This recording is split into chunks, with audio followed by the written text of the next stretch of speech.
ಸರ್ಕಾರಕ್ಕೆ 2.5 ವರ್ಷ ತುಂಬಿದ ಬಳಿಕ ಸಂಪುಟ ಪುನರಚನೆ, ಖಾಲಿ ಸ್ಥಾನಗಳಿಗಷ್ಟೇ ಸಿಎಂ ಒಲವು, ಎಐಸಿಸಿ ಅಧಿವೇಶನದ ಬಳಿಕ ಸ್ಪಷ್ಟ ನಿರ್ಧಾರ. ಅಂತಿಮ ತೀರ್ಮಾನ ಹೈಕಮಾಂಡ್ ಆಗಬೇಕಲ್ಲ. ನಮ್ಮ ನಾಯಕರು ಕೂಡ ಒಪ್ಕೊಂಡಿದ್ದಾರಲ್ಲ, ಅವರು ಕೂಡ ಬಿಡ್ಲಿಕ್ಕೆ ತಯಾರಿದ್ದಾರೆ. ನಮ್ಮ ಡಿಸಿಎಂ ಸಾಹೇಬರು ಕೂಡ ಬಿಡ್ಲಿಕ್ಕೆ ತಯಾರಿದ್ದಾರೆ.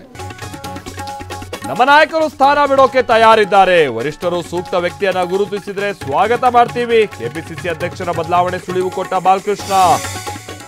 ಹೈಕಮಾಂಡ್ಗೆ ಮತ್ತೆ ತಲುಪಲಿದೆ ಹನಿ ಟ್ರ್ಯಾಪ್ ದೂರು, ಸಚಿವರೊಂದಿಗೆ ಚರ್ಚೆ ನಡೆಸಿ ಕಾದು ಕುಳಿತ ರಾಜಣ್ಣ. ಎಐಸಿಸಿ ಅಧಿವೇಶನ ವೇಳೆ ವರಿಷ್ಠರಿಗೆ ಮಾಹಿತಿ ನೀಡೋದಕ್ಕೆ ನಿರ್ಧಾರ.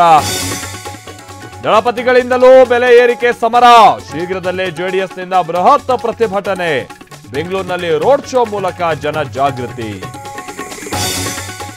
ಯತ್ನಾಳ್ ಉಚ್ಚಾಟನೆ, ಮೃತ್ಯುಂಜಯ ಶ್ರೀ ಕಿಡಿ. ಏಪ್ರಿಲ್ 11ರಂದು ಸ್ವಾಭಿಮಾನದ ನಡೆ ರ್ಯಾಲಿ. ಬೆಂಗಳೂರಿನ ಟೌನ್ ಹಾಲ್ ಬಳಿ ಪ್ರತಿಭಟನೆ. ಆಕ್ರೋಶಕ್ಕೆ ಕಾರಣವಾಯಿತು ಡೀಸೆಲ್ ದರ ಏರಿಕೆ.